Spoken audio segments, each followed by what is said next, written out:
आज क्या, जिनके घरों में छोटी छोटी बच्चियां हैं, वो अपने दिल के ऊपर हाथ रख के जरा बताएं, बात करें, कितने प्यार से तुम लोग अपनी बच्चियों को पाल रहे होगे। और जरा सी खरोंच भी आती होगी तो तुम्हारी आंख से आंसू निकलता होगा, सारा घर सिर पे उठा लेते होगे, अरे मेरी बेटी के खरोंच कैसे लग गई, मेरी बच्ची के जरा सी खून कैसे निकल गया। क्या कल को देख सकोगे तुम लोग कि तुम्हारी आंखों के सामने उसके अंगों के अंदर बोतलें घुसाई जाएंगी, सरिये घुसाए जाएंगे, और तुम सामने हाथ खड़े तुम्हारे बांध के तुम्हें खड़ा कर दिया जाएगा और तुम अपनी आंखों से देखोगे। ये बांग्लादेशी रोहिंग्या मुसलमान 7 से 8 करोड़ की तादाद में भारत के अंदर हैं, और जितने भी ये दंगे हो रहे हैं ये इन्हीं के माध्यम से हो रहे हैं। इनके साथ स्थानीय मुसलमान मिले हुए हैं। जमीयत उलेमाए हिंद जैसी जो संस्थाएं हैं वो भारत के अंदर एक आर्मी तैयार कर रहे हैं हिंदुओं को मारने के लिए। भाइयों और बहनों, मेरा पूरे भारत देश के अंदर समस्त हिंदुओं से मेरा निवेदन है, मेरा अपील है कि आज भारत इस्लामिक जिहाद का शिकार बन चुका है पूरे तरीके से। हम पिछले कई वर्षों से लगातार अपनी छोटी-छोटी आवाज़ें बांग्लादेशी और रोहिंग्या मुसलमानों के विरुद्ध उठा रहे हैं। लेकिन सबसे बड़ी आश्चर्य की बात यह है कि हम जो बांग्लादेशी और रोहिंग्या मुसलमानों के विरुद्ध जो आवाज़ें उठा रहे हैं, हमारे पास एकमात्र जो मार्ग है वो है सरकार से अपील करना, सरकार से प्रार्थना करना, भीख मांगना कि भारत के अंदर जो 7 करोड़ से ऊपर जो बांग्लादेशी और उनके साथ रोहिंग्या मुसलमान जो अवैध घुसपैठिया भारत के अंदर रह रहे हैं, उनकी औलादें भी अब बड़ी हो चुकी हैं, उन्हें यहाँ से भगाया जाए, खदेड़ा जाए। दिल्ली के अंदर सरकार हो चाहे विपक्ष हो, वो भी इस बात को स्वीकार कर रहा है कि दिल्ली के अंदर भारी मात्रा में, दिल्ली और एनसीआर की बात कर रहा हूँ, भारी मात्रा में बांग्लादेशी और रोहिंग्या मुसलमान हैं, जिन्हें पॉलिटिकल राजनीति के तहत उन्हें बसाया जा रहा है। मैंने पहले ही बताया कि हमारे पास जो है विकल्प केवल एक है कि हम सरकार से प्रार्थना कर सकते हैं। लेकिन 2014 के बाद से भारतीय जनता पार्टी इस विषय को उठा तो रही है, लेकिन मुझे नहीं लगता कि आज तक एक भी घुसपैठिया चिन्हित किया गया हो या बाहर भेजा गया हो। जबकि बड़े ही सुलभ तरीके से बांग्लादेश से मुसलमान बड़ी आसानी के साथ भारत के अंदर प्रवेश कर रहे हैं। उन्हें कोई भी रुकावट किसी प्रकार की नहीं है। आज लोगों की आंखें खुल रही हैं, लोग डर रहे हैं कि बांग्लादेशी मुसलमान ये करेंगे, वो करेंगे। हाँ, क्योंकि हम उनका कुछ नहीं कर सकते। अगर हम अवैध घुसपैठियों के विरुद्ध हम आवाज भी उठाएंगे तो उसमें भी हमारे ऊपर मुकदमे लगा दिए जाते हैं। कितनी आश्चर्य की बात है। आज बांग्लादेश की स्थिति पूरी दुनिया देख रही है। आज वहाँ हिंदुओं की क्या दुर्दशा हो रही है। वहाँ घर में घुस के बलात्कार किए जा रहे हैं, और बलात्कार भी इस तरीके से किए जा रहे हैं कि अगर आदमी देखे जो वीडियो आ रही है तो कई दिन तक उसके रोटी हजम ना हो उसकी। जानवरों के साथ तो क्या ऐसा होता होगा जो आज हिंदुओं की बहन बेटियों के साथ वहां पे अत्याचार हो रहे हैं। आखिर किसके पास हिंदू जाएगा। सरकारें विफल हो रही हैं। तो हम किस बात का आज हिंदू इंतजार कर रहा है, किस बात की प्रतीक्षा में लगा हुआ है कि जब ये रोहिंग्या बांग्लादेशी मुसलमान हमारे हिंदुओं के घर के अंदर घुसकर हमारी बेटियों के साथ, महिलाओं के साथ ये घुसकर बलात्कार करेंगे और वहां पुरुषों की जीभ काटी जाएंगी, गर्दन काटी जाएंगी, उनके अंग काटे जाएंगे, उनकी नृशंस हत्या करी जाएंगी। किस बात की प्रतीक्षा कर रहे हैं। पुलिस का हाल तो देखा, संभल में हमने देखा पुलिस वाले पीट के भगा दिए वहां से। जब पुलिस वाले पीट के भगा दिए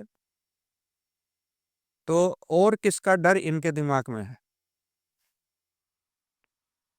जो पत्थरबाजी करते हैं, जो घरों के अंदर घुस के जो बलात्कार करते हैं, तोड़फोड़ करते हैं, आगजनी करते हैं, वो यही तो लोग हैं, और कौन है। अब सलमान खान, आमिर खान तो आपके घरों के अंदर तोड़-फोड़ करने आएँगे नहीं। आज मुसलमान, जो बांग्लादेशी मुसलमान है, वो यहीं के मुसलमानों के साथ मिलकर, जो अपने आप को कभी भी भारत का, अपने आप को निवासी नहीं मानता, वो भारत को मानता ही नहीं है। वो कहता है कि जब तक ये इस्लामिक राष्ट्र पूरी तरीके से ना हो जाए और एक-एक काफ़िर को चुन-चुन के मार ना दिया जाए, तब तक हम इसे अपना मुल्क नहीं मानेंगे। उसका भारत से या राष्ट्र से कोई लेना-देना नहीं है। वो इसे इस्लामिक मुल्क बनाना चाहते हैं। और बांग्लादेशी मुसलमानों की बात जहाँ तक है, ये 7-8 करोड़ की तादाद में आए हुए बांग्लादेशी मुसलमान, जैसे दूध में चीनी मिल जाती है, उस प्रकार से मिल चुके हैं ये। आज जितने भी आधार कार्ड बनाए जा रहे हैं, जितने भी वोटर आईडी कार्ड बनाए जा रहे हैं, उनको बनाने वाले 90% मुसलमान हैं। लगातार ये पकड़े तो जा रहे हैं कि आज वहाँ से नकली आधार कार्ड बनाने वाला पकड़ लिया गया, लेकिन जो आधार कार्ड नकली बनाए गए हैं, उन और जो पहचान पत्र बनाए गए हैं नकली, उन्हें तो नहीं पकड़ा जाता। वो तो सड़कों पे आज भारत के नागरिक बन के घूम रहे हैं, सरकारी योजनाओं का लाभ उठा रहे हैं। ये देश के प्रधानमंत्री को भी पता है। लेकिन ये विफल हैं पूरी तरीके से। हम तो थक चुके हैं, हम अब समझ में नहीं आता, ये आम जनता को सोचना पड़ेगा, या वो भी सलाह दें, एक-दूसरे के साथ वार्तालाप करें कि किस दिन का इंतज़ार हिंदू करेगा।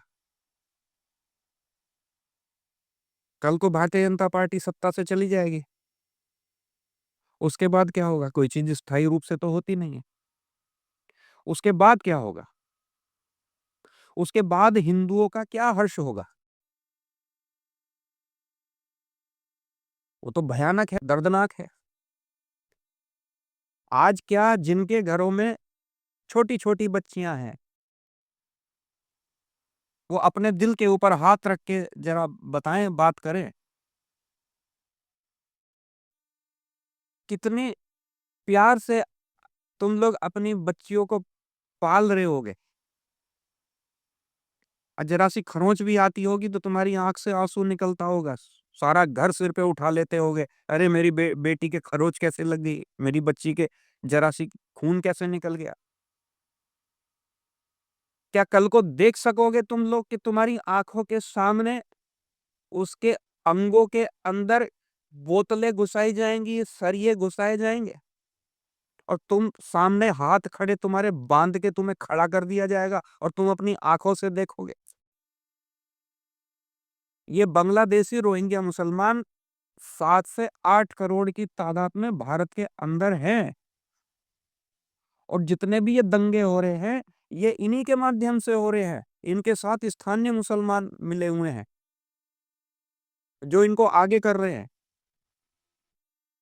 और सबसे बड़ी बात ये है कि भारत के अंदर जमीयत उलेमाए हिंद जैसी जो संस्थाएं हैं, वो भारत के अंदर एक आर्मी तैयार कर रहे हैं हिंदुओं को मारने के लिए।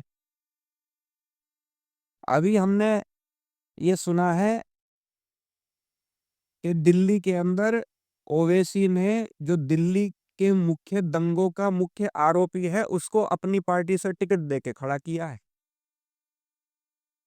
और उधर उधर जो है जम्मू में महबूबा मुफ्ती की जो बेटी है, वो हिंदुओं को, हिंदुत्व को बीमारी बता रही है। खुला मैसेज दे रहे हैं लोग ये, कि भारत से हिंदुओं को समाप्त करना है, काफिरों को खत्म कर देना है। हमारी समझ में तो नहीं आ रहा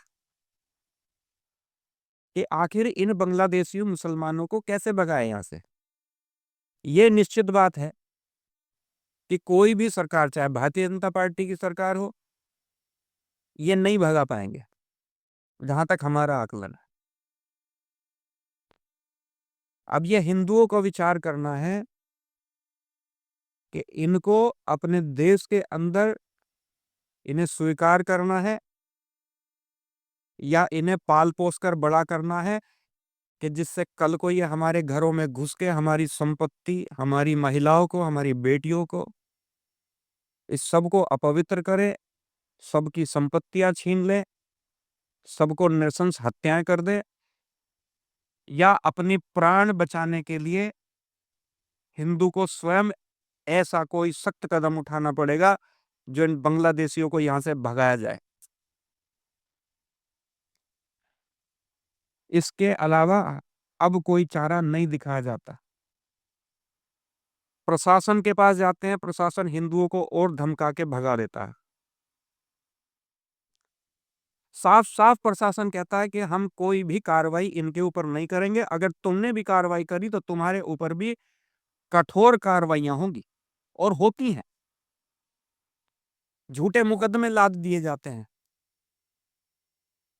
ये हमारे घरों के बाहर घूम रहे हैं, सड़कों पे घूम रहे हैं, ये रोज सुबह सुबह हमारे गेट के बाहर निकलते हैं, हमारे घरों के अंदर घुसने का प्रयास करते हैं, और हमें अपनी आंखों के सामने देखना पड़ता है।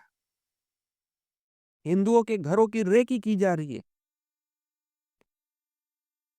मुसलमानों से सुनने को मिलता है कि इन्होंने मकान भी चिन्हित कर लिए हैं कि ये आने वाले समय में ये सब हिंदुओं के मकान हमारे होंगे। बेटियों की बोली लगाई जा रही है कि मुसलमान का लड़का इसे हिंदू की लड़की को, ब्राह्मण की लड़की को भगा के लेके आएगा तो उसे 7 लाख रुपए मिलेंगे, ठाकुर की लड़की भगा के लाएगा तो उसे 9 लाख रुपए मिलेंगे, दलित की लड़की लेकर आएगा तो उसे 2 लाख रुपए मिलेंगे। लेकिन सरकार आज तक, कोई सी भी सरकार हो, बाकी भारतीय जनता पार्टी के अलावा तो सारी सरकारें खुले तौर पे समर्थन कर रही हैं, लेकिन भारतीय जनता पार्टी खुले तौर पे समर्थन नहीं कर रही, विरोध कर रही है। लेकिन विरोध के साथ साथ आज तक कभी ऐसा नहीं हो पाया कि इन्हें यहां से भगाने का कोई भी ऐसा सख्त कदम उठाया गया हो। तो मेरी आम हिंदुओं से ये प्रार्थना है कि ये विचार करा जाए कि इन बांग्लादेशी मुसलमानों को किस प्रकार से भगाया जाएगा। क्या हम हिंदू सब मिलकर कठोरता के साथ, अगर सरकार विफल होती है तो क्या हम लोग इन्हें यहां से भगाएंगे? अब ये हिंदुओं के सामने बहुत बड़ा प्रश्न है।